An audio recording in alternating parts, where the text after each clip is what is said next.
question, parce que c'est vrai que moi, je discute avec des Russes et que de plus en plus, avant, il y avait une sympathie pour les Français, mais c'est en train de changer. Les Russes sont en train de moins en moins aimer les Français quand même à cause du comportement. Écoutez, moi je le ressens pas parce que les Russes aiment bien les étrangers. C'est un pays très accueillant et au contraire, ce qu'ils disent, mais quand ils entendent parler français, ils disent mais vous êtes encore là? Pourquoi vous n'êtes pas parti, etc. Ils sont très curieux de savoir pourquoi on est encore là. Et puis moi, je suis quand même je passe dans les talk-shows de Solovyov notamment. Là, c'était d'ailleurs la chaîne de Solovyov Live où je passais. Et donc, en fait, je suis assez connu en Russie. Donc, les gens me reconnaissent assez souvent et ils m'apprécient. Et je pense que, évidemment, si vous voulez, le régime d'Emmanuel Macron livre des armes qui tuent des enfants, des soldats russes, des maris, des fils. Donc, effectivement, ils en veulent au régime et je pense qu'ils font vraiment la différence, comme Vladimir Poutine d'ailleurs, entre le régime et le peuple. Et je pense qu'ils ont conscience, notamment les élites russes ont conscience que la France est un pays occupé. Voilà.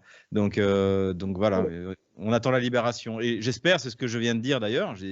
Pourquoi est-ce que Macron a peur? Parce que une défaite militaire peut aboutir à un bouleversement politique.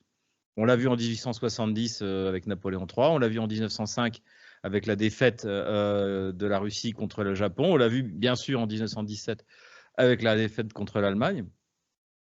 On l'a vu en Allemagne en 1900. Vous avez dit que la défaite contre le Japon, non, ils ont perdu contre les Japonais? En 1905, oui. Ah d'accord, ok. En 1905, il y a eu c'est un conflit périphérique. Hein, les Russes avaient peu de forces en Extrême-Orient et ça a été la prise de Port-Arthur notamment. Et donc il y a eu un traité, le traité de Portsmouth. C'était une fois de plus, c'était les Américains qui mettaient l'huile sur le feu en fait. C'est eux qui ont poussé le Japon, alors que la Russie avait de bonnes relations avec le Japon. Ils avaient un accord notamment tout à fait honorable sur les îles Kouriles à l'époque. Et le Japon a rompu cette bonne entente. Et le traité de Portsmouth a abouti à la prise de la moitié de l'île de Sakhaline. Mais pas pour longtemps, puisque les Russes ont mis une raclée aux Japonais au début et à la fin de la Deuxième Guerre mondiale. Et donc là, non seulement ils ont repris la totalité de l'île de Sakhaline, mais également la totalité des îles Kouriles. D'accord, ok. Voilà. C'est jamais une bonne idée d'attaquer la Russie, ça finit tôt ou tard par se retourner contre soi. Oui, parce qu'il y a quand même quelque chose qui est, quand on compare avec la diplomatie notamment, c'est que les Russes sont respectés parce qu'ils ont le respect de la parole et des accords. C'est absolument plus le cas des Occidentaux. Enfin, si ça n'a jamais été le cas des Occidentaux, parce que là, honnêtement, moi, je comprends. Alors, écoutez, la France, dans son alliance avec la Russie, notamment avant la Première Guerre mondiale, a été parfaitement loyale. D'accord. Et donc, notamment, d'ailleurs, en fait, il y avait un journaliste qui s'appelait Fabrelus, qui avait fait cette analyse assez juste. Il a dit l'Allemagne et l'Autriche ont rendu la guerre possible, la Russie l'a rendue inévitable. Et quand la Russie est entrée en guerre, les Français n'étaient même pas au courant. Ils étaient allés à Saint-Pétersbourg et ils étaient dans le bateau, la délégation française en train de rentrer. Et à ce moment-là, la Russie a refusé de se soumettre à l'exigence de Berlin. Et c'est comme ça que ça a déclenché, que la Première Guerre mondiale s'est déclenchée. Et la France est rentrée en guerre. Tout à fait loyalement vis-à-vis de son alliance avec la Russie. Elle a même essayé de soutenir le régime en place en envoyant des troupes à Odessa contre les bolcheviks. Bon, ça n'a servi à rien. Parce que franchement, quand on compare aujourd'hui, moi je comprends que les Africains se tournent vers les Russes parce que, je veux dire, quand on compare la mentalité mais de gens qui se prétendent antiracistes et anticolonialistes, mais qui pratiquent un racisme et un colonialisme. Ah, mais c'est tout simplement incroyable. Mais d'ailleurs, c'est pas que les Russes, en fait. Les Russes prennent pas la place. Les Russes prennent une place vacante. C'est parce que on se comporte mal. En plus, on n'a plus grand-chose à apporter parce que nous sommes un pays pauvre. Et puis, il n'y a pas que la France qui se fait foutre dehors. Les Américains se font mettre dehors, les forces américaines viennent se faire mettre dehors du Niger. Ils voulaient aller s'installer au Ghana, le Ghana a dit non. Ils sont en train de maintenant aller voir en Côte d'Ivoire si les Ivoiriens veulent bien d'eux. Donc c'est tout l'hégémon occidental qui est en train de se faire mettre dehors d'Afrique. Les Anglais, les Américains, les Français. Et c'est pas que les Russes les Russes sont même pas dans les 10 premiers investisseurs en Afrique. Ceux qui nous mettent vraiment dehors, c'est les Chinois, les Turcs, les Émiratis, etc. Donc c'est pas la faute des Russes, c'est notre faute à nous parce qu'on se comporte mal. Voilà. Mais c'est aussi le niveau de la diplomatie qui est totalement ridicule et malsain, quoi. Vous avez vu ce que Lavrov dit de son rapport avec, je crois que c'est le ministre des Affaires étrangères, là, ou je ne sais plus quel représentant français est allé voir Lavrov pour lui dire, voilà, on a de mauvaises relations, ça ne va pas s'arranger, mais vous êtes en bonne position en Afrique alors que nous, non, est-ce que vous pouvez nous aider? Et Lavrov, il a dit, mais ils sont aussi débiles que ça de croire que je vais les aider alors qu'ils nous disent qu'ils vont mal se comporter avec nous, quoi. Comment c'est possible d'avoir une diplomatie aussi basse? C'est lui qui le dit, hein, c'est Lavrov. Non, mais de toute manière, si vous voulez, ce qui a ruiné notre diplomatie, le dernier événement qui fait que la Russie ne nous prend plus au sérieux, c'est le fait que Macron ait publié un entretien téléphonique secret avec Vladimir Poutine en juin 2022. Donc maintenant, c'est terminé. C'est terminé. C'est scandaleux. Hein. Tant que Macron sera là, nous ne serons plus pris au sérieux. Nous ne serons plus pris au sérieux. Et d'ailleurs, ça a choqué non seulement en Russie, mais ça a choqué en Chine, ça a choqué partout. Plus personne ne veut parler à Macron au téléphone. Et puis la manière de tutoyer Poutine et de lui dire qu'il ne sait pas comment il interprète les lois, alors que lui ne comprend pas les lois et qu'il dit n'importe quoi. Il n'a même pas lu les accords de Minsk. Il n'a même pas lu les accords de Minsk. Et puis vous regardez Angela Merkel et François Hollande qui disent qu'ils ont triché, menti. Je veux dire, comment vous voulez être respecté après ça? Et puis, c'est pas que les Français. Regardez Blinken en Chine récemment. Ah oui. Mais comment on peut en arriver là, quoi? À un moment donné, moi, je me demande s'il n'y a pas un problème de pathologie. Je pense qu'il y a une arrogance comment dirais-je, c'est un peu une fin de régime global. C'est-à-dire c'est la fin de l'hégémon. Et donc, on n'a plus les moyens de notre politique. Et pourtant, la seule chose qu'on a conservée, c'est l'arrogance. On n'a plus d'armée. On n'a plus d'économie, mais en revanche, on a cette arrogance bourgeoise de ce que j'ai défini comme la gauche bourgeoise, qui est très caractéristique des Lumières, hein, d'ailleurs, de cette espèce d'idée qu'on va pouvoir faire la leçon au monde, leur dire ce qu'il faut faire et pas faire, déclencher la guerre contre eux, faire la guerre à notre propre peuple, les élites qui font une guerre à leur propre peuple. Voilà, on est au bout de ça, incontestablement. Alors, je reviens à notre histoire de chronologie et de bon flic, mauvais flic. Je vais continuer à faire le russe frustré de la mollesse de Poutine, même si vous n'êtes pas d'accord, mais ça va faire un contraste. Non, attendez, Poutine est un modéré. Quand on le compare aux communistes ou aux nationalistes, évidemment que c'est un modéré. Voilà, parce que moi, si vous voulez, si on reprend la chronologie, on en était à Poutine qui vire les oligarques et qui est en train de mettre en place quelque chose pour freiner la décadence. Bon, c'est ça. Donc, il met les choses en place, mais on arrive très vite à la Libye, et où Medvedev est président et Poutine Premier ministre. Mais on voit bien que les Russes, à ce moment-là, se font avoir complètement et perdent l'influence en Libye parce qu'ils font confiance bêtement. Tout à fait. Tout à fait. D'ailleurs, si vous voyez aujourd'hui le président Medvedev, puisqu'il était président à cette époque-là, aujourd'hui, il est donc secrétaire adjoint du comité de sécurité nationale. C'est lui qui a parmi les mots les plus durs contre l'Occident parce qu'il s'est fait berner. Il s'est fait berner par Alain Juppé. C'est-à-dire qu'Alain Juppé a obtenu de Medvedev en disant les Russes veulent faire jouer les organismes internationaux, l'ONU, etc. etc. Et donc Juppé est arrivé en disant ne mettez pas votre veto pour la résolution sur la Libye, c'est juste pour protéger les populations civiles, etc. Et Medvedev a accepté de ne pas mettre le veto de la Russie.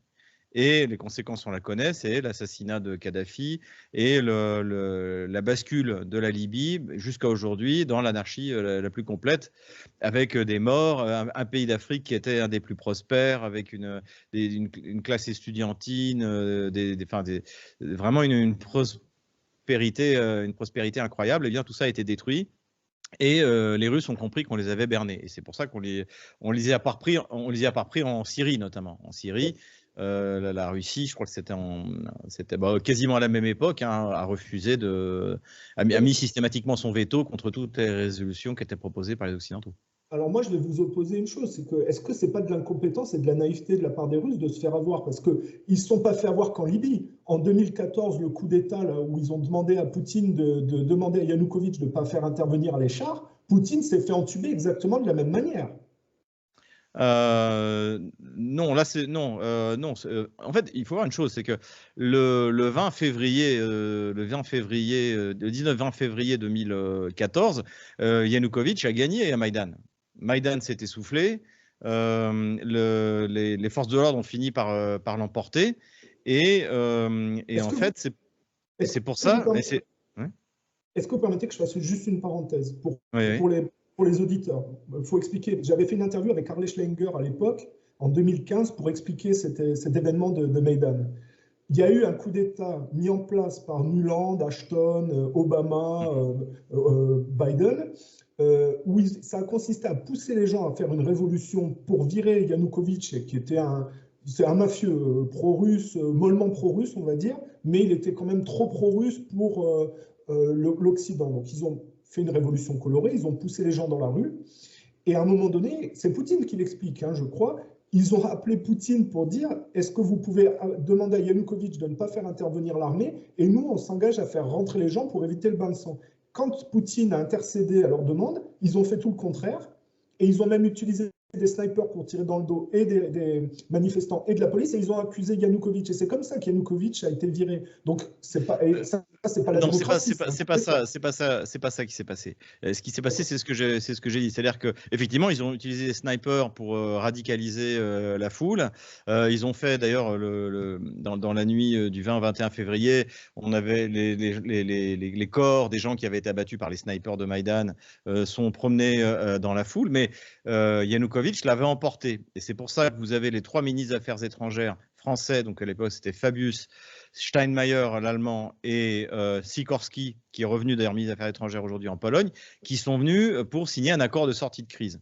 Et Yanukovych, par faiblesse, a accepté, et il a accepté de retirer les forces de l'ordre de Kiev.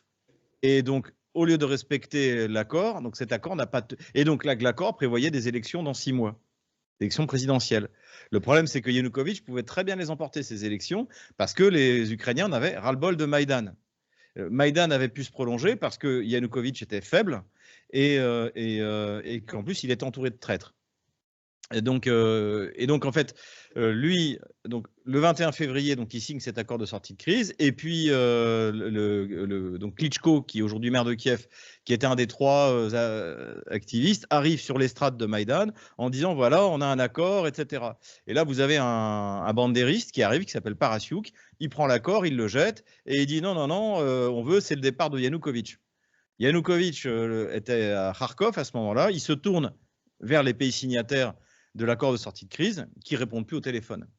Et donc là, il échappe à la mort à plusieurs reprises et il part en Crimée. Et c'est là que l'armée russe le récupère par hélicoptère. Et à partir de ce moment-là, eh bien, on bascule dans quelque chose de complètement différent. En quelques semaines, la Crimée passe côté russe. Et puis là, aujourd'hui, on commémore le massacre d'Odessa du 2 mai et qui va également provoquer l'accélération et les événements dans le Donbass, etc. etc. Alors, mais la chronologie que vous donnez, vous en êtes sûr? C'est-à-dire que la version que j'ai donnée, vous êtes certain qu'elle c'est pas la bonne? Ah oui, j'en suis certain. Les chars n'auraient rien changé parce qu'au moment de Maïdan, les Russes, Yanukovych l'a emporté. Sur le terrain, la ville, il tient la ville. Et en plus, les Ukrainiens en ont ras-le-bol. C'est l'accord de sortie de crise, c'est le fait qu'il ait fait confiance à Fabius, Steinmeier et Sikorski qui lui coûte le pouvoir. Non, mais c'est bien parce que ça permet de rectifier, parce que moi, sur ma chaîne, j'avais fait une interview avec le type de Lyndon LaRouche, le bras de Lyndon LaRouche, et il avait exactement les mêmes conclusions que moi. C'est-à-dire que. Moi, j'ai vu une interview avec Poutine où il dit qu'ils lui ont demandé de faire pression sur Yanukovych pour qu'il ne fasse pas intervenir l'armée. Et c'est ça qui me surprend un peu, quoi, parce que... De toute manière, il n'y avait pas besoin de faire intervenir l'armée. Les forces de l'ordre, les Omon s'appellent les Berkouts, ont fait leur boulot. Les Berkouts ont tenu. Alors, ils avançaient avec une main dans le dos, parce que Yanukovych les retenait, sinon ça aurait été réglé beaucoup plus rapidement, parce que Yanukovych était sous l'emprise des Occidentaux. et qu'il était persuadé qu'il pourrait trouver, il a cru dans la parole, comme tous les, pardonnez-moi l'expression, tous les couillons à la Noriega, à la Milosevic, à la Saddam Hussein, à la Sarkozy, et tous ces gens-là à Navalny, tous ces gens-là qui un jour ont fait confiance à la parole occidentale, ont terminé de la même manière. Et lui encore, il s'en est bien sorti parce qu'il n'est pas mort, il n'est pas en prison. Mais de toute manière, vous l'avez très bien dit tout à l'heure, Yanukovych s'est fait élire sur un programme pro-russe, de faire de la langue russe une deuxième langue officielle, de rejoindre l'union douanière, et à peine arrivé, il n'en est plus question. Et non seulement il ne rejoint pas l'union douanière russe, mais il fait l'accord d'association avec l'Union européenne. Donc, j'explique ça dans mon livre d'ailleurs, Ukraine, pourquoi la Russie a gagné. C'est-à-dire que toutes les élites soi-disant pro-russes, ukrainiennes, au niveau national comme au niveau local, en fait, n'ont jamais servi les intérêts de leur électorat qui votait pour eux parce qu'ils étaient pro-russes. Aujourd'hui, vous voyez ceux qui dirigent, par exemple, les villes que les Russes n'ont pas encore libérées, c'est énormément de gens dont on disait qu'ils étaient pro-russes, qui venaient du parti des régions de Yanukovych, que ce soit à Kharkov, que ce soit à Kryvyi Rog, que ce soit à Odessa. Tous ceux qui sont à la tête de ces villes, ils étaient censés être des pro-russes. Vous voyez ? Donc c'est une corruption généralisée, un mensonge généralisé. Je crois que c'est même pire qu'en France. Et pourtant. Donc je ne peux pas avoir l'argument de dire que Poutine s'est fait avoir en acceptant d'intercéder en faveur des Occidentaux pour stopper la reprise du pouvoir par Yanukovych. Non, le problème, c'était qu'au contraire, les Russes auraient été prêts à intervenir. Si Yanukovych leur avait demandé, ils auraient été prêts à intervenir, mais Yanukovych ne l'a pas demandé parce que Yanukovych voulait s'entendre avec les Occidentaux. Ce qui s'est passé, en revanche, c'est que les Russes ont vu immédiatement l'opportunité. À partir du moment où le pouvoir n'est plus légitime à Kiev, eh bien, tout devient possible, à commencer par la réunification de la Crimée. Et là, évidemment, c'est ce coup d'opportunité qui n'était pas du tout prévu par Washington, et c'est une perte énorme. La Crimée était un des objectifs principaux. Aujourd'hui, l'objectif principal de Washington, c'est de conserver Odessa. Parce qu'après avoir perdu la Crimée et Sébastopol, si en plus ils perdent Odessa, alors là, c'est la catastrophe complète du point de vue politico-stratégique pour Washington. Et pour la Pologne, accessoirement. Alors, ça veut dire que Poutine est un judoka, il contre toujours les velléités de... Il est brillant. Il est brillant. En Géorgie, si vous voulez, par exemple, la question qui s'est posée, j'avais eu un débat avec un politologue ukrainien plutôt pro-russe. Il s'interrogeait pourquoi est-ce que Poutine a reconnu l'élection de Poroshenko, donc en mai 2014 de mémoire. Donc lui disait... Un type de Goldman Sachs d'ailleurs. C'était le roi du chocolat. Je ne savais pas s'il était chez Goldman. Je ne crois pas qu'il était chez Goldman Sachs. Poroshenko. Comment ? C'est lié à Goldman Sachs, Poroshenko. D'accord. En tout cas, il était surtout connu pour être l'oligarque du chocolat, puisqu'il avait privatisé à son profit les usines Rochen de chocolat soviétique. Et donc lui était un oligarque. Et donc, l'explication que donnait le politologue ukrainien, c'était que, après tout, l'Ukraine a toujours été, sauf Yanukovych, souvent été dirigée par les oligarques, plus ou moins officiellement. Avec Poroshenko, il était ouvertement oligarque. Yulia Tymoshenko aussi, qui avait été Premier ministre, était une oligarque. Et de toute manière, l'oligarchie ukrainienne a toujours été aux commandes et elle l'est encore aujourd'hui. Contrairement à la Russie, Akhmetov, par exemple, qui est toujours aux commandes.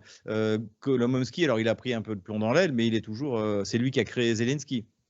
Alors, quand je dis qu'il est lié à Goldman Sachs, c'est par Yarsemouk, le ministre. Ah oui, d'accord. Oui, le Premier ministre de l'époque, oui, tout à fait. Qui était un des trois. Vous aviez Klitschko, Yatsenyuk et Tiagnibok, qui était le nazi de service, on va dire. Que Nuland ne voulait pas voir Klitschko là-dedans, parce qu'il n'était pas assez sur la ligne de Washington, visiblement. Klitschko était plutôt l'homme des Allemands. D'ailleurs, il était son mouvement, je ne sais plus comment ça s'appelait, était proche du parti démocrate chrétien allemand, CDU. Mais le problème de tout ça, c'est que voilà, l'explication, en fait, pourquoi est-ce que Poutine a reconnu l'élection de Poroshenko? Parce que ça cimentait la réunification de la Crimée. Oui, mais alors. Tandis que il était très habile. Il était très habile.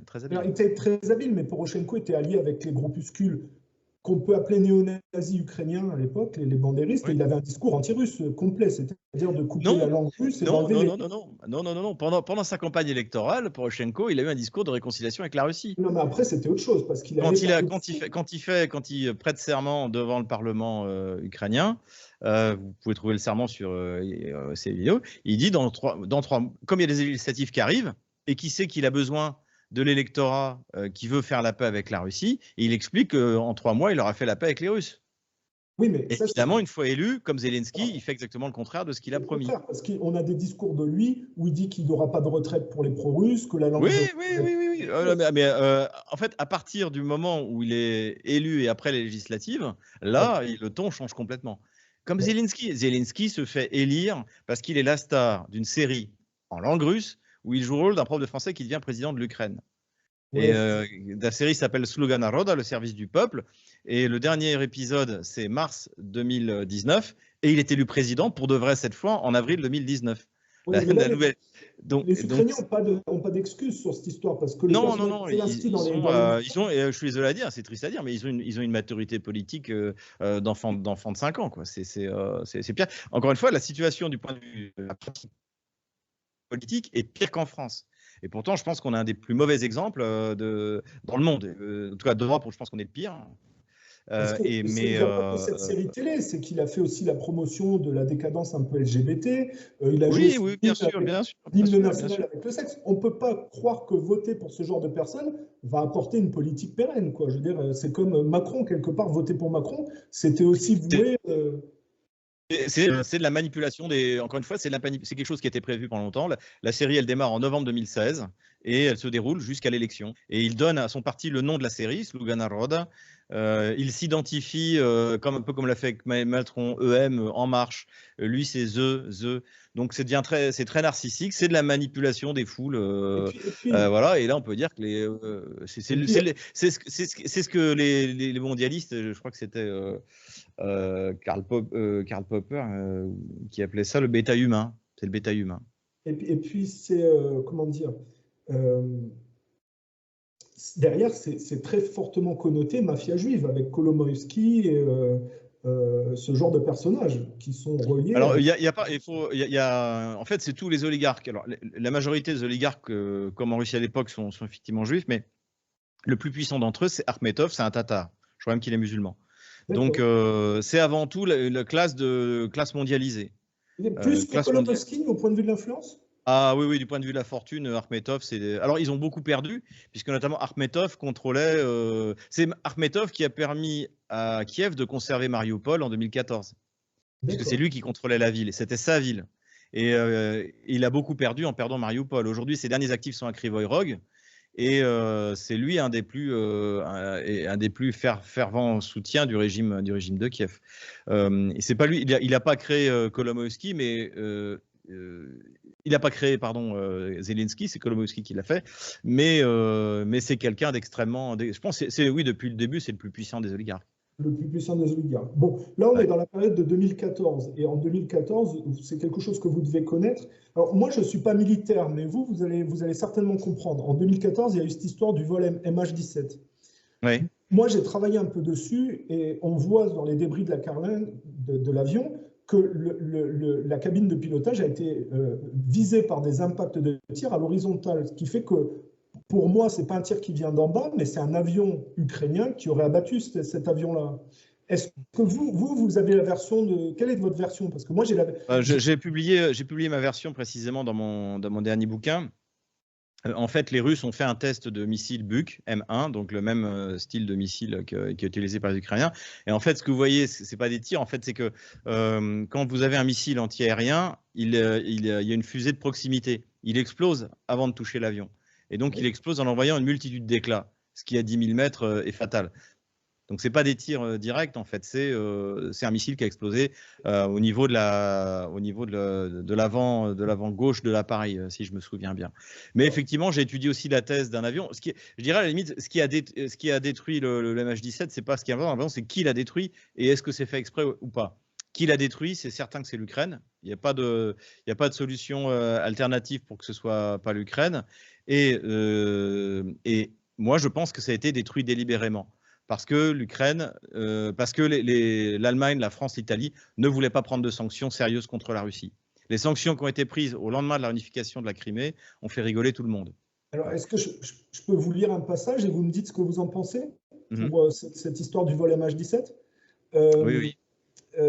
C'est un pilote qui a été identifié, qui s'est suicidé. Oui, depuis je connais, j'en parle dans mon livre, mais lui, il pilotait un MiG-25. Donc, un MiG-25 ne peut pas faire un tir au canon à 9000 mètres d'altitude. C'est pas possible. Donc, et en revanche, alors oui, ça peut être un missile solaire, mais en principe, c'est pas ce avec quoi ils sont. Et ben voilà, justement, c'est pour ça que je veux vous lire l'article parce que. Non, mais je connais. Je connais. Encore une fois, j'ai un chapitre dans mon livre où je parle. Ça s'appelle l'Empire du mensonge, et j'appelle le MH17 le père de tous les mensonges.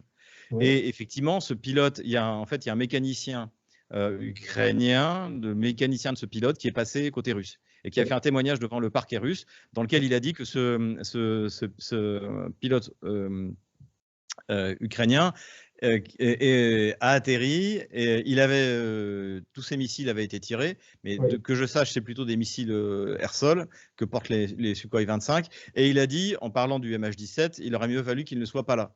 Donc moi, je pense que ce pilote, c'est ma théorie, il a été témoin de la destruction du MH17 parce qu'il était dans le ciel. Et ça, les Russes l'ont dit, il y avait des avions ukrainiens dans le ciel. Donc moi, je pense que c'est un missile Buk, qu'il a été délibérément tiré par les Ukrainiens. Les Russes ont déterminé en faisant des essais à peu près de quel endroit il a été tiré. J'en parle aussi dans mon livre. Et donc ce pilote a été témoin de ça. Et effectivement, il a pris sa retraite. Il est devenu directeur à 29 ans de l'aéroport de Nikolaïev, à 29 ans. Hein. Et pourtant, il était marié, il avait 2 enfants et il s'est tiré une balle. Tout lui réussissait, mais il s'est tiré une balle, soi-disant. Donc, évidemment qu'il n'y a pas besoin d'être… Ceci dit, la thèse est un peu différente. C'est que la thèse dit qu'il a abattu l'avion avec des missiles qui n'étaient pas prévus pour son avion, des sol-air, en pensant que c'était l'avion présidentiel russe qui était passé… Non, ça c'est des âneries. Un avion présidentiel russe ne va pas passer dans le… Il était passé quelques heures au-dessus d'un champ de bataille, c'est pas sérieux. Non. Au-dessus d'une zone, comment s'appelle, d'une zone en conflit, c'est pas possible ça. Parce qu'il y a eu un trajet présidentiel quelques heures avec une… Non, mais il n'y a pas un seul… que l'avion présidentiel russe survole une zone de guerre. D'accord. Tout simplement pas possible. D'accord. Bon, mais en tout cas, vous confirmez que cette histoire de 2014 est une histoire de manipulation médiatique qui vise… Ah oui, moi je pense que, encore une fois, je suis certain que c'est les Ukrainiens qui l'ont détruit. On ne peut pas complètement exclure la possibilité que ce soit l'avion. Mais globalement, en plus, les Russes, encore une fois, ont fait des tests en grandeur nature. Donc, je pense plutôt d'un missile. Et en plus, le missile a été identifié, puisque les Ukrainiens ont donné le numéro du missile. Et les Russes ont retrouvé que c'était un missile qui a été livré à l'ouest de l'Ukraine à la fin des années 80, à l'époque soviétique. Ils avaient toute la nomenclature. Donc, je pense que c'est délibéré. C'est ça qui est grave. Et je pense que ça a été fait avec la bénédiction de la CIA, parce que, et ça c'est Joe Biden qui le dit dans une interview qu'il donne en 2016, je crois, ou 2018, je ne sais plus, devant le Council of Foreign Relations, et il dit que même après la destruction du MH17, les Français et les Italiens ne voulaient pas mettre de sanctions, parce qu'ils connaissaient la vérité, évidemment. Ils savaient très bien que ce n'était pas Moscou qui avait détruit le MH17. Mais ça a marché d'ailleurs. Des sanctions sérieuses, cette fois, ont été prises contre la Russie. Bon, alors voilà qui clôt l'époque de 2014. Entre 2014 et 2022, plus de 20 000 Ukrainiens russophones sont massacrés par justement les factions, notamment ultranationalistes ukrainiennes. Et beaucoup de gens disent, oui, mais pourquoi Poutine a laissé ces gens-là pendant 8 ans se faire massacrer? Pourquoi il est intervenu qu'en 2022? Est-ce que vous êtes partisan de la thèse de la Russie n'était pas prête militairement et ne pouvait pas, si vous voulez, intervenir avant 2022? Alors, c'est une bonne question. On a posé cette question à Vladimir Poutine et il a dit que s'il avait su, effectivement, il serait intervenu plus rapidement. Mais je pense aussi que, si vous voulez, ce qui se passe, c'est une guerre civile aujourd'hui. Et pour Vladimir Poutine, prendre la décision de démarrer une guerre civile, c'est quand même quelque chose, et c'est aussi le principe de la guerre juste, selon saint Thomas d'Aquin, c'est-à-dire qu'il faut que toutes les solutions, pour que la guerre soit juste, toutes les solutions pour éviter cette guerre aient été entreprises. Et Vladimir Poutine a joué les accords de Minsk avec une patience infinie, puisqu'il y avait une date de péremption dans les accords de Minsk, c'était le 1er janvier 2016. Et Kiev n'avait implanté quasiment aucune des recommandations. On peut dire un peu le cessez-le-feu, et on peut dire également quelques échanges de prisonniers, mais finalement très peu. Mais l'amnistie, le changement constitutionnel, le statut d'autonomie du Donbass, tout ça n'avait pas été implanté. Donc Vladimir Poutine et tout le Conseil de sécurité de l'ONU qui avait voté la résolution 2202 qui légitimait les accords de Minsk auraient dû intervenir pour forcer Kiev à appliquer les accords de Minsk. Donc je pense que Poutine a essayé à tout prix d'éviter la guerre. Il pensait aussi, et il avait raison, que de toute manière, sans la Russie, l'Ukraine s'écroulerait économiquement et que donc tôt ou tard, ça mènerait un pouvoir favorable à la Russie. Et c'est ce qui était en train de se produire. C'est aussi pour ça que Zelensky s'oriente vers une opération d'épuration ethnique du Donbass pour qu'on cesse de parler de la situation économique en Ukraine, qu'on oublie les Pandora Papers dans lesquels lui et ses amis figurent. Et donc voilà, donc la stratégie de Poutine, qui est une stratégie de long terme, comme toujours, était censée. Et surtout, ça évitait la guerre. Et après, ce que vous dites aussi n'est pas faux, c'est-à-dire que l'armée russe de 2014, alors l'armée ukrainienne aussi de 2014 était encore moins bonne que celle de 2022. Mais l'armée russe, quand même, n'avait pas tout le potentiel qu'elle avait en 2022. Il est aussi intervenu en 2022 parce que l'armée russe s'est dotée du matériel qu'on voit aujourd'hui. Elle, en plus, elle a bénéficié de l'expérience en Syrie, etc., etc. Donc, il y a quand même toute il y a des justifications à la fois morales, politiques et militaires d'avoir attendu. Peut-être qu'il lui fallu mieux intervenir en 2020, 2021, peut-être 1 ou 2 ans plus tôt. Des gens peuvent dire que c'est quand même de la naïveté ou de l'incompétence d'avoir laissé traîner les choses à ce point, quoi. Oui et non. Comme je viens de dire, il y a des raisons qui le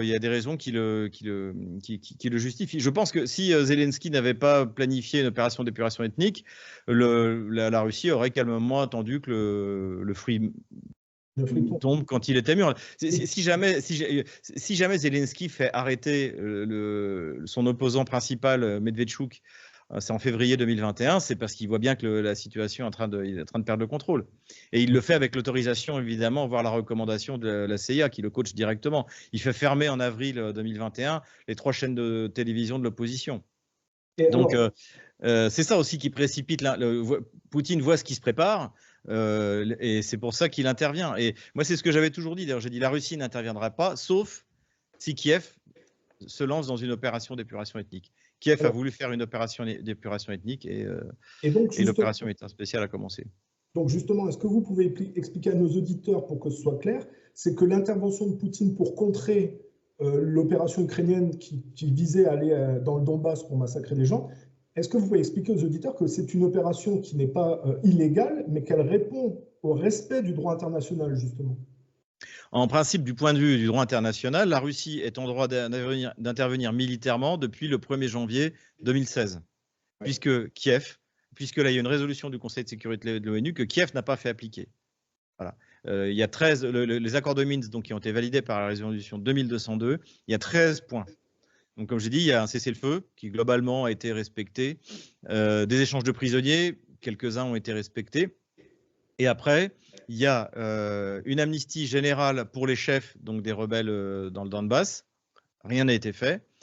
Il y a un changement constitutionnel au sein de la constitution ukrainienne pour permettre une autonomie substantielle des régions, des républiques de Donetsk et de Lugansk. Ça n'a pas été fait. Et ensuite devait avoir lieu des élections locales sous surveillance internationale. Tout ça n'a pas été fait. Donc, l'intervention militaire de Vladimir Poutine est légitime. Et elle est doublement légitime puisque Kiev s'apprêtait à faire une opération d'épuration ethnique. Il suffit de voir les rapports de l'OSCE, notamment le rapport du 15 février 2022, Donc le SCE fait des rapports depuis 2014 sur les violations. Ça fait aussi partie, d'ailleurs, le président de l'OSCE fait aussi partie des accords de Minsk, sur les violations du cessez-le-feu. Et là, le Donbass est recouvert de bombes, notamment la ville de Donetsk est sous les bombes. C'est la préparation d'artillerie avant l'épuration ethnique qui doit être lancée, d'après le renseignement russe, depuis, on le sait, le 8 mars. Est-ce que vous savez, alors ça c'est pas obligatoire, mais de quelle résolution, sur quelle résolution Poutine, au point de vue de la loi internationale, s'est appuyé pour intervenir? La résolution 2202, qui est votée immédiatement après les accords de Minsk, fin février 2022. D'accord, donc c'est de ça dont ça parle. Parfait. Donc ça nous amène à quelque chose qui va me remettre dans mon mauvais rôle de mauvais flic, on va dire. C'est que en 2022, Poutine pouvait prendre Kiev. Et encore une fois de plus, il a, parce qu'en face, on lui a dit que Boris Johnson était venu convaincre Zelensky de ne pas respecter l'accord. Une fois de plus, il a retiré ses troupes de Kiev alors qu'il pouvait prendre Kiev. Et une fois de plus, ils n'ont pas respecté l'accord. Et donc, la guerre a continué peut-être aussi à cause de ça. Non, il y avait entre 20 et 30 000 hommes dans la direction de Kiev. Vous ne prenez pas une agglomération de 3 millions d'habitants avec 20 à 30 000 hommes. L'opération vers Kiev, il y avait deux raisons. Une première, c'est que ce qui a été dit, c'est qu'il y avait une partie des élites kieviennes qui étaient prêtes à basculer côté russe. Donc, il fallait avoir, si la ville de Kiev tombait de l'intérieur, il fallait avoir des troupes pour venir pénétrer à l'intérieur. Mais surtout, c'était une opération de diversion qui a permis à la Russie d'avancer dans le sud-est, qui était l'objectif principal. Il faut bien comprendre que l'objectif principal, annoncé d'ailleurs officiellement par Vladimir Poutine, c'est la libération du Donbass, pour mettre fin au calvaire des habitants qui subissaient depuis 8 ans. Et l'opération vers Kiev fait que toutes les réserves et les ressources de l'armée ukrainienne vont converger vers le centre politique. Et ce qui permet à l'armée russe de faire 100 km en 9 jours, de franchir le Dniepr et s'emparer de Kherson. Ça permet en même temps de complètement fermer Mariupol et de faire un espèce de chaudron géant qui fait que Mariupol se retrouve tout d'un coup isolé à 80 km au sud de la ligne de front, avec la prise de Volnovakha, et donc de s'emparer de Mariupol, qui est le premier port industriel, et donc de continuer de commencer la libération de la République populaire de Donetsk, puisque Mariupol est la troisième ville après, ou la quatrième ville après Donetsk. Vous avez Donetsk, Gorlovka, Makiivka, Mariupol. C'est les trois grandes villes, les quatre grandes villes du Donbass qui ont été libérées grâce à l'offensive sur Kiev. Mais avec 20 à 30 000 hommes, jamais les Russes n'auraient pu prendre Kiev. Vous pensez donc que c'est une opération de diversion pour fixer les troupes ukrainiennes en défense et pouvoir avancer? C'est ça. Et le cas échéant, si par hasard il y avait une révolution de palais, mais à mon avis peu probable, à Kiev, eh bien, ça permettait d'avoir des troupes sur place qui, dans ce cas, seraient rentrées sans combattre. C'était ça, mais avec 20 000 hommes, vous ne prenez pas Kiev. Mais là, de manière certaine, je vous explique ce que Poutine a dit lui-même. C'est qu'il a dit que voilà, il avait ses troupes près de Kiev et qu'il avait signé un accord avec Zelensky et que Boris Johnson est intervenu pour que Zelensky ne respecte pas cet accord. Parce qu'ils ont dit, vous retirez vos troupes, on ne négocie pas avec un pistolet sous la tempe. Il a retiré ses troupes et effectivement, ils ont pu respecter l'accord. Ils ont fait comme en 2014, quoi, quelque part. Je pense aussi qu'il y avait une raison stratégique et une raison politique. Politique, c'est que c'est vrai qu'ils étaient sur le point de signer un accord. Donc c'était un geste de bonne volonté. Ils l'ont signé. Oui, mais tous les termes n'étaient pas encore, négociés. Mais oui, ils allaient vers un accord. C'est incontestable. Mais d'ailleurs, maintenant, c'est même dans le Wall Street Journal. Ça a été dit par David Arakhamia, qui est le chef du groupe de Zelensky au Parlement ukrainien et qui dirigeait la délégation pour les négociations. Donc oui, ça, c'est une réalité. Mais j'ai une vidéo de Poutine où il montre les documents à des responsables africains qui n'en croient pas. C'était au Forum économique de Saint-Pétersbourg l'année dernière, en juin dernier, tout à fait. Mais il faut voir aussi, c'est que les Russes ont attaqué l'Ukraine à 1 contre 3. Oui. C'est-à-dire qu'ils étaient en large infériorité numérique. Ce qui ne les a pas empêchés, encore une fois, de s'emparer de 20% du territoire. Et donc, en fait, le dispositif russe était extrêmement étiré. Et donc, que l'accord ait été signé ou pas, quoi qu'il arrive, l'armée russe ne pouvait pas se permettre d'avoir un dispositif aussi étiré. Il fallait qu'elle ramène des troupes sur l'axe d'effort principal, c'est-à-dire le Donbass. Donc, deux choses pour mettre en contraste. On a d'une part une stratégie occidentale qui vise à mettre la main sur les ressources naturelles de l'Ukraine et à complètement disperser l'Ukraine au profit de groupes comme BlackRock, des types comme... Et en faire une anti-Russie. Et en faire une anti-Russie. Les enfants étaient élevés, y compris les enfants du Donbass, dans la haine de la Russie, dans la haine de leurs parents, dans la haine de leurs grands-parents, dans la haine de la victoire contre les nazis. Non, c'était épouvantable ce qu'est en train de faire. Placer des ogives nucléaires aux portes de Moscou, des laboratoires d'armes bioterroristes. Une des raisons qui fait que Poutine intervient, c'est aussi qu'à la conférence de Munich qui a lieu la veille du début de l'opération militaire spéciale, Zelensky demande l'arme nucléaire. Ils ont des laboratoires de bioterrorisme aussi aux portes de la Russie. Voilà, c'était sur le site de l'ambassade des États-Unis. Oui, non, mais ils étaient en train de faire de l'Ukraine un pays pauvre, mais totalement consacré à la guerre contre la Russie. Où toutes les terres agricoles sont accaparées par l'Occident et par des groupes américains. Alors, on va voir ce que ça va donner, parce que légalement, jusqu'à présent, ils les louaient, et normalement, depuis le 1er janvier 2024, ils ont le droit de les acheter. Mais est-ce qu'ils vont les acheter? Avant, ils n'avaient pas le droit, ils les louaient. Oui. Parce que, en fait, la loi ukrainienne, comme la loi russe, interdit à des non-citoyens russes de posséder la terre. Et le FMI a obtenu de Zelensky, en 2020, je crois, c'est aussi dans mon livre, une loi qui abolit cette obligation d'être ukrainien pour posséder la terre. Parce que les prêts occidentaux ne sont pas gratuits. À un moment donné, il va falloir rembourser. Et c'est certainement... Là, en revanche, je ne sais pas quoi ils vont rembourser. Là, avec les terres et le patrimoine, comme d'habitude. Oui, sauf que à qui elles vont appartenir, les terres? Les groupes comme BlackRock, Bill Gates... Oui, ou à la Russie. La Russie, oui, effectivement. Et c'est ça, je vous dis, ce qui est intéressant de voir si BlackRock, Cargill et compagnie croient à la victoire ukrainienne, c'est est-ce qu'ils ont commencé à acheter les terres depuis le 1er janvier 2024 ? Ouais. Parce que pour continuer à dresser le tableau de la décadence occidentale, on peut dire quand même, parce qu'il y a des trafics de drogue, des trafics d'armes, des trafics d'organes, des trafics d'enfants, des trafics de prostituées. L'Ukraine, c'est vraiment un terreau de la décadence occidentale qui s'exerce là-bas, et c'est le chaos. Tout à fait.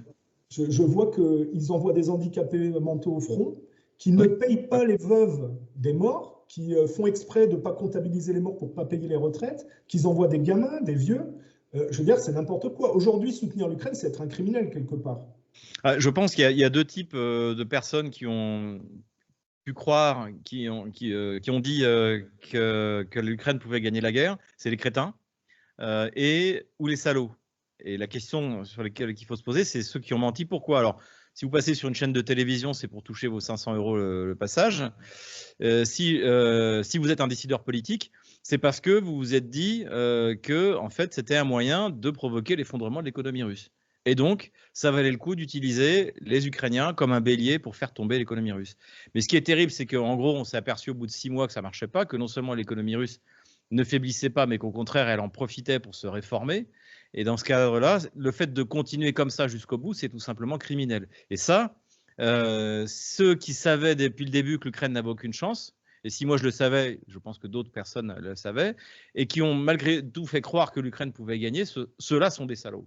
Ceux-là sont d'authentiques. Oui, mais alors, dans ce cas, ça articule avec, pour finir vraiment avec l'Occident, la responsabilité des journalistes de permettre en réalité, par une narration faussée, de détourner l'argent public pour alimenter un conflit qui ne revient dans les poches que de ces salauds dont vous parlez en réalité. Oui, tout à fait. C'est même pas forcément une histoire de gros sous, c'est aussi une histoire de domination, d'hégémon. C'est-à-dire que quand Emmanuel Macron dit que c'est la mort de l'Europe, là j'ai vu, il a donné encore une interview dans The Economist, je crois, donc ça s'appelle la mort de l'Europe, pas trop quoi, l'Europe en danger de mort. En fait, il parle pas de l'Europe, il parle de lui. Il parle de la classe dirigeante occidentale. C'est-à-dire qu'ils se sont tellement impliqués dans cette guerre que si la Russie va l'emporter, ce sera leur défaite à eux. Et ça peut provoquer effectivement des soubresauts politiques du type de ce qu'on a connu, encore une fois, 1870 en France, 1917, 1905, 1918 pour l'Allemagne et le Deuxième Reich. J'entends bien, mais les milliards de milliards qui sont envoyés Ah bah oui, non mais s'il y a moyen de faire un billet. Quand on voit qu'à la fin, le soldat, parce qu'il faut le dire, les principales victimes, c'est les Ukrainiens, le peuple ukrainien qui est complètement massacré. Aujourd'hui, les Français qui soutiennent l'Ukraine sont des criminels envers le peuple ukrainien. Il faut bien le comprendre. Mais les milliards de milliards qui sont investis ne vont pas en Ukraine parce que le simple soldat de base, il n'a rien au final de ces milliards. Il ne voit rien pratiquement. Donc, où vont cet argent?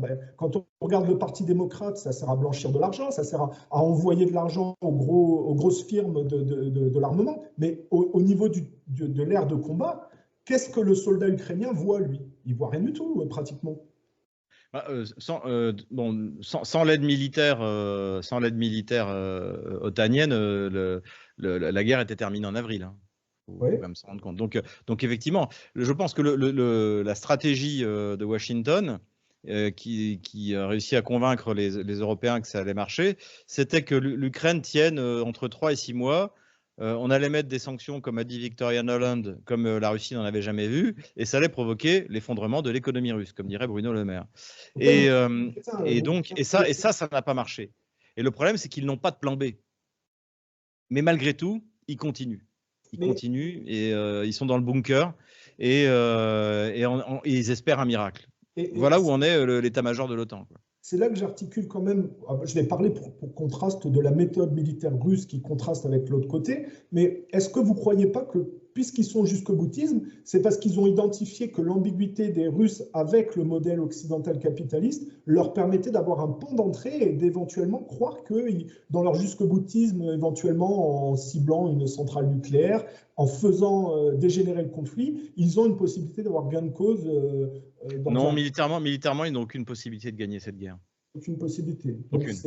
C'est juste du détournement de fonds en sachant que ça ne marchera pas. Oui, il y a plusieurs. Encore une fois, il n'y a jamais de monocausalité. Il y a plusieurs choses. Il y a une crise profonde au sein de l'hégémon américain, donc qui a changé son paradigme, comme je l'ai dit, le nouvel axe du mal, Iran, Chine, Russie.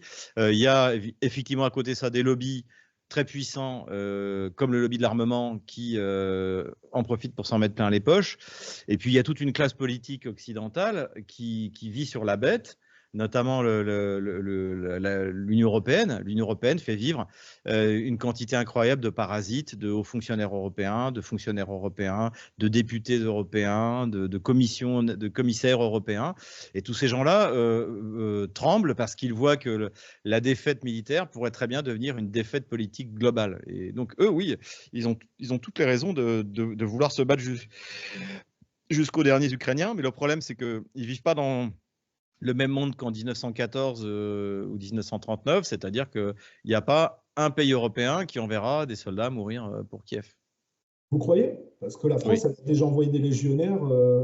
Non, on a envoyé, oui, des instructeurs pour les systèmes de tir, etc. Mais on enverra. On n'a même pas les moyens. On a 1000 hommes en Roumanie. On a 1000 hommes en Roumanie. Comment? Ils se sont fait passer à Slaviansk, là, les légionnaires.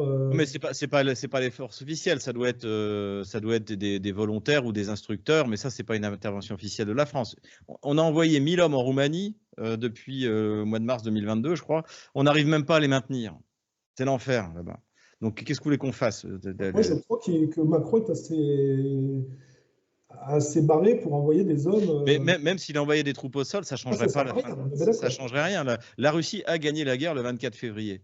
Plus tôt on l'admettra, moins il y aura d'Ukrainiens qui mourront. Comment vous expliquez que les militaires qui ne peuvent pas ne pas savoir que c'est vous à l'échec? Moi, j'ai des conversations de militaires français qui disent qu'ils ne peuvent rien faire. Mais comment ça se fait qu'ils acceptent cet ordre d'aller servir de chair à canon pour remplacer les Ukrainiens? Disons qu'ils ne servent pas de chair à canon, ils y vont comme instructeurs, ils ne sont pas là pour donner l'assaut. Donc, si vous voulez, on a livré des systèmes d'armes comme les systèmes antiaériens où il faut des spécialistes. Si Macron dit ce qu'il fait. C'est-à-dire d'envoyer des légionnaires à Odessa ou en Moldavie, comme là, ils sont en train de le faire, ou à Slaviansk. On verra quand il donnera l'ordre, si jamais les officiers exécutent les ordres. Mais, enfin, je veux dire, je ne vois pas trop l'intérêt de discuter sur… Et le fait que… Est-ce que pour vous, quand même, Macron, c'est un agent quand même très anglo-saxon, très pro-américain? C'est un satrape. C'est un satrape, c'est-à-dire la France est un État esclave. Oui. Les Américains disent slave state, c'est un slave state, il obéit aux ordres. Donc, pour vous, quand Macron parle de déporter le nucléaire militaire français pour l'Europe, en fait, quand on pense Europe, c'est les États-Unis, c'est l'OTAN. Ah oui, c'est l'agenda de Washington, c'est-à-dire le droit de veto à l'ONU et l'arme nucléaire. C'est qui est hors de… Parce que l'arme nucléaire anglaise est sous contrôle américain. Mais l'arme nucléaire France, grâce au général de Gaulle, depuis, on a notre… Et si vous voulez, il faut voir une chose, c'est que c'est grâce à l'arme nucléaire aujourd'hui qu'on n'a pas de guerre mondiale. Parce que si jamais Washington ne risquait pas d'être détruit par un tir de missile nucléaire russe, ils auraient envoyé les Européens faire la guerre aux Russes depuis longtemps. Ça, c'est évident. Et aujourd'hui, ce n'est pas possible à cause de l'arme. Donc l'arme nucléaire est un problème pour Washington. Parce que c'est encore… la France est un État esclave, mais pas suffisamment encore. Il faut détruire son complexe militaro-industriel. Donc, c'était le travail notamment sur Alstom, puisque c'est tout ce qui est turbine. C'est non seulement la souveraineté énergétique, mais c'est également la propulsion des bateaux. Enfin, c'était une technologie extrêmement… Il y a très peu de pays qui maîtrisent ces technologies-là. Donc, il faut détruire notre souveraineté énergétique, détruire notre souveraineté militaire. Et Macron le fait très bien. Très, très bien. Donc, c'est un agent infiltré pour l'étranger. Je pense que c'est même pas un agent, je veux dire, c'est un satrape. Il a été nommé là pour mettre le pays en coupe réglée. Et on est sous occupation. C'est moins évident qu'en 1940, mais on est en fait, on a un gouvernement d'occupation avec une vie politique grotesque. De partis qui en fait se partagent un gâteau et qui n'ont aucun projet politique pour la France. Bon, alors ça, on en finit avec le côté occidental. De l'autre côté, l'armée russe a appliqué une stratégie patiente et mesurée qui prend en compte le moindre dégâts, au point de vue des populations. C'est-à-dire qu'ils font attention à ne pas faire comme les Américains avec le carpet bombing en Irak, c'est-à-dire à respecter les populations le plus possible. Là, on a vu Poutine qui disait, par exemple, on n'a pas attaqué en hiver les centrales électriques pour pas que les gens se soient retrouvés coupés d'électricité de chauffage en hiver. Donc on a une stratégie russe qui se cantonne à ce qu'elle a dit, c'est-à-dire l'est de l'Ukraine, avec les populations russophones. Ils prennent plus si les autres font des erreurs, éventuellement, parce que Poutine a quand même proposé un accord de s'arrêter au Dniepr, mais Poutine a proposé un accord que Macron a refusé, c'est-à-dire d'utiliser le Dniepr comme frontière. C'était avantageux pour l'Ukraine, mais ils n'ont même pas accepté. Donc du coup, ça va se prolonger jusqu'à éventuellement la prise d'Odessa. Mais on voit bien que les Russes ont une stratégie qui est beaucoup plus respectueuse et beaucoup plus humaine que le côté occidental qui n'a aucune règle. Déjà, il faut voir une chose, c'est que la Russie considère l'Ukraine comme une terre russe. Donc, vous n'allez pas détruire… si vous voulez, sur les 10 grandes villes ukrainiennes, il n'y en a que 2 qui n'ont pas été construites par les Russes. C'est Kiev, forcément, et Lvov. Voilà.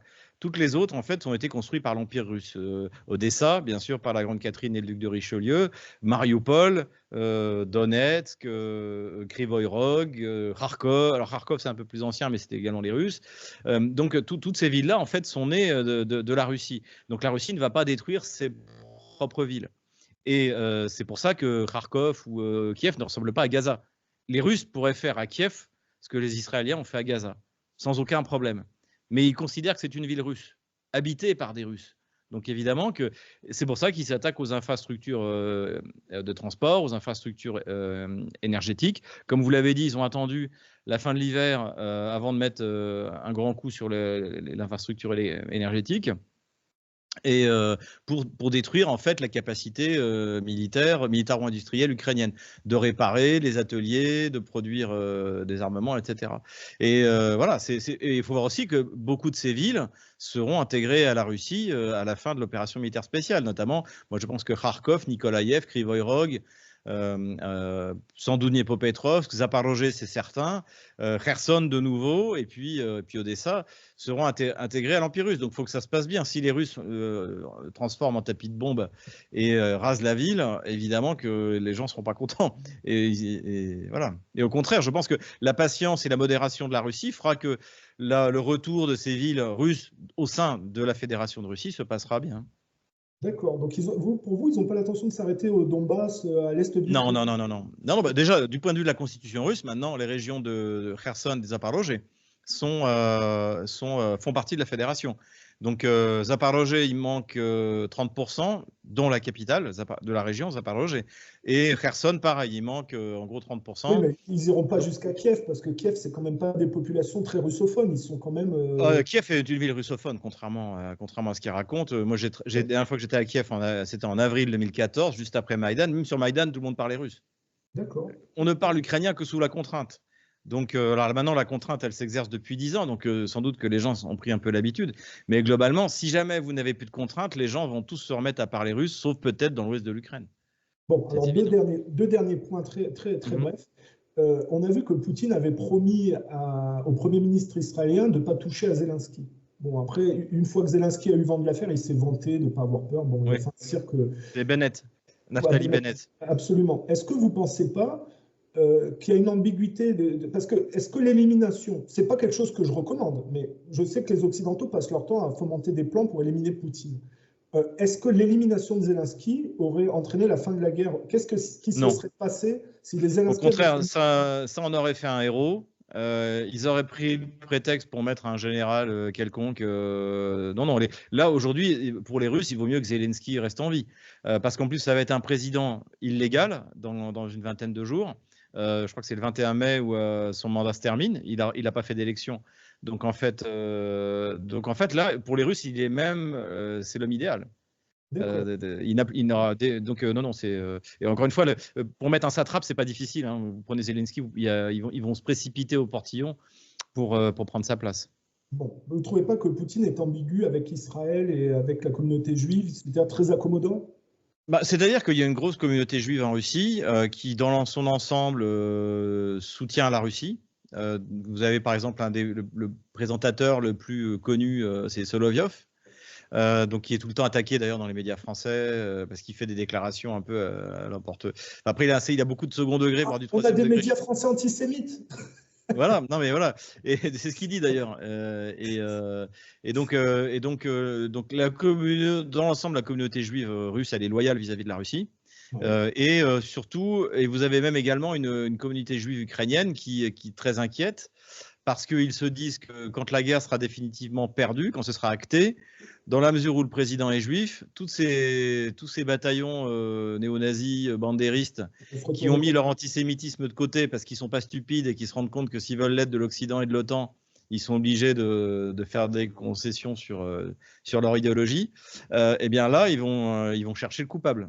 Et dans ces régions-là, quand un pogrom s'organise, je vous laisse deviner sur qui ça va tomber. Et donc ça, les juifs ukrainiens le savent et en sont très inquiets. Ça, je le sais. Et eux attendront l'armée russe avec impatience, un peu comme un peu à la fin de la guerre, quand en Alsace-Lorraine, quand les rouges allemands ont commencé à se soulever, les Lorrains et les Alsaciens étaient pressés de voir arriver l'armée française pour mettre de l'ordre. Oui. Bon. Ce sera à peu près la même chose.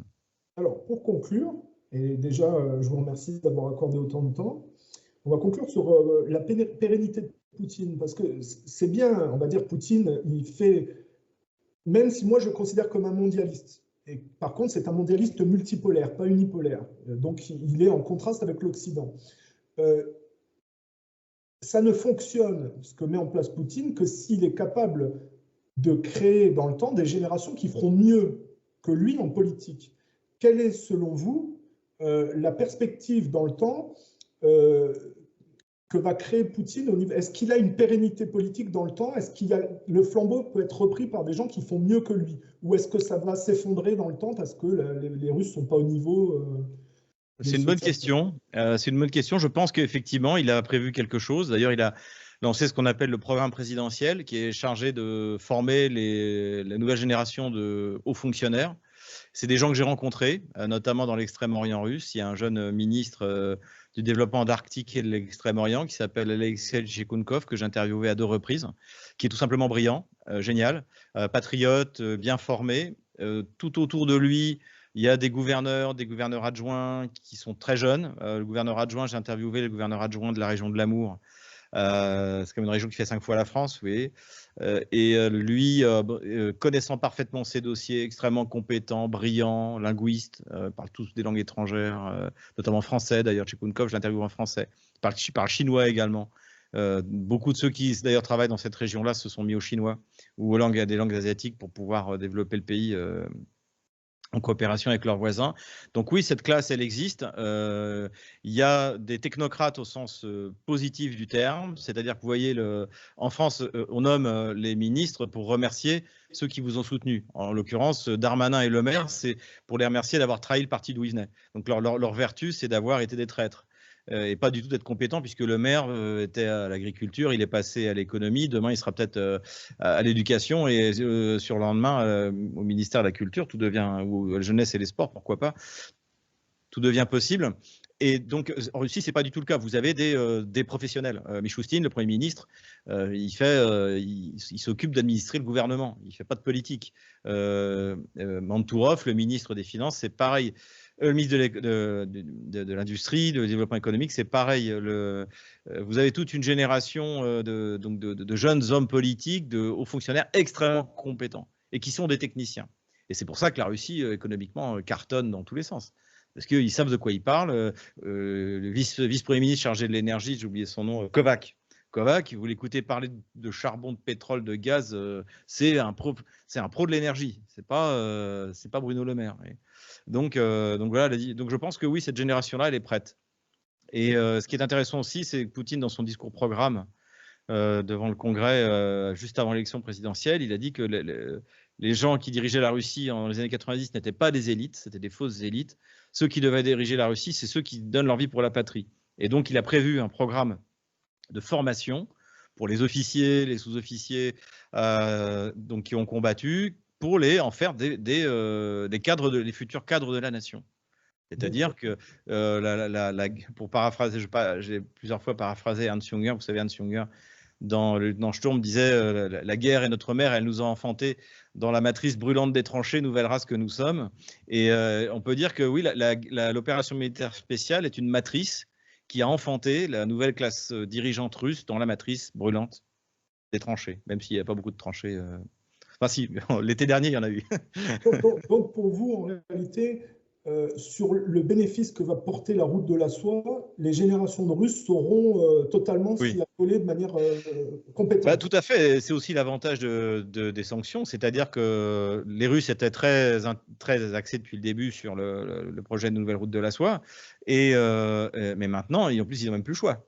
Donc, et puis eux, ça leur va parce qu'ils créent des axes. La route de la soie, c'est un axe en gros qui part de la Chine, qui va jusqu'à l'Europe, même plus loin avec les nouvelles routes de la soie. Mais il y a des axes transversaux qui sont en train de se construire. Il y a eu une rencontre du président azéri Aliyev avec Vladimir Poutine la semaine dernière.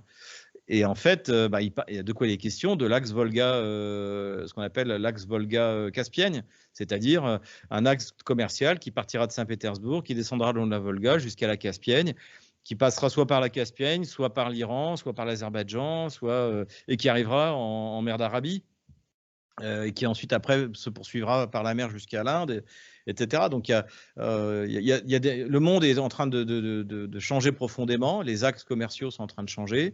L'approche asiatique, une approche fondée sur le compromis, l'emporte petit à petit sur l'approche occidentale dégénérée qui est agressive, qui veut la soumission totale de l'adversaire et non pas trouver un compromis qui bénéficie à tout le monde. Donc je pense qu'on va vers un siècle asiatique qui sera fait de compromis. Je pense que c'est plutôt une bonne chose, c'est plutôt une bonne nouvelle. J'espère juste en conclusion que les Russes sont conscients que plus ils coupent les ponts à l'Occident et plus leur situation va s'améliorer. Je pense qu'ils n'attendent plus rien de l'Occident. Ils n'attendent plus rien de l'Occident. Non, ils se considèrent comme Européens, mais ils n'attendent plus rien de l'Occident. Y compris les populations ? Oui. Oui, Okay. je crois que là, c'est. Et il faut voir une chose. Moi, quand je suis arrivé en Russie en 2020, j'avais l'impression d'arriver dans un pays du tiers-monde blanc, mais un pays du tiers-monde. L'aéroport à l'époque, les infrastructures. Et puis, le changement a été magistral ces 25 dernières années. Mais maintenant, c'est l'inverse. C'est-à-dire que quand je vais en France, j'arrive dans le tiers-monde. Surtout que maintenant, j'atterris à Charles de Gaulle 1, je peux vous dire que c'est mal organisé, c'est le bazar.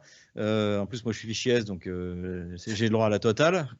Et donc, c'est ça, c'est-à-dire que j'arrive dans une république bananière où rien ne fonctionne, où en plus, comme je suis un opposant politique, je me fais fliquer. Donc c'est la totale. Et le Russe de base qui va visiter Paris, Berlin, il fait le même constat. Ils disent finalement, c'est quand même mieux chez nous. Donc en fait, on n'a rien à leur envier, ils n'ont rien à nous apporter. Et à la limite, je préfère Singapour parce que c'est propre et que c'est sécure, hein. C'est sécurisé. C'est le même effet en Chine aujourd'hui quand on va en Chine. C'est exactement. Il paraît qu'à Pékin, c'est incroyable. Voilà. Donc ce que voient les Russes, c'est que Moscou, c'est une ville de 23 millions d'habitants qui fonctionne parfaitement, alors que Paris et sa banlieue, ça fait 22 millions d'habitants et il n'y a rien qui fonctionne. Et que ce n'est pas sécurisé et que les Jeux Olympiques vont sans doute être une humiliation mondiale pour nous. Donc il faut bien se rendre compte, c'est aussi pour ça que, on peut finir là-dessus, mais il y a eu en 2019 la Rand Corporation, donc il y a un think tank très anti-russe qui soutient la vision hégémonique américaine. Ils ont produit un rapport qui s'appelle comment contrebalancer la Russie. Et parmi les recommandations, il faut arrêter de les faire participer aux activités sportives internationales. Parce qu'ils ont eu les Jeux Olympiques de Sochi, où c'était magnifiquement organisé, un sans faute. Le pire, ça a été, pour eux, je veux dire, pour les Gémons, ça a été le championnat du monde de foot en 2018. Des aéroports magnifiques, tout organisé, des gens souriants, des volontaires souriants, zéro insécurité. Et donc, pour la Rand Corporation, ça, c'est inadmissible. Il faut non seulement que les Russes ne soient plus autorisés à organiser des jeux internationaux, mais en plus, il faut que leurs sportifs soient interdits d'y aller pour que le prestige de la Russie soit amoindri. Et nous, en fait, ce qui va nous arriver à nous, c'est que le monde entier va voir la misère.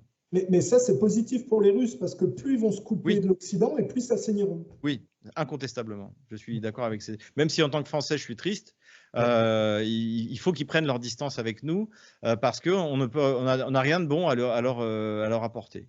Et voilà, qu'ils sachent qu'au fond d'eux, les Français sont russophiles, ça c'est incontestable. C'est pour ça qu'il y a autant de personnes qui me suivent sur Internet, notamment. Mais pour l'instant, la France, en tant que structure politique, est quelque chose de dangereux qu'il faut éviter. La société est loin d'être un modèle, au contraire, les lobbies qui nous dirigent font du mal à notre population. Donc voilà, les Russes doivent éviter ça. Bon, eh ben, écoutez, Xavier Moreau, merci pour le temps que vous nous... Merci à vous. 2 heures d'interview, hein. Donc je vais monter ça et puis ça sera disponible sur la chaîne très rapidement. Je vous souhaite plein de bonnes choses. Et puis, merci. Peut-être à une prochaine fois. À bientôt. Au revoir. Au revoir. Au revoir. Bonne journée, Xavier.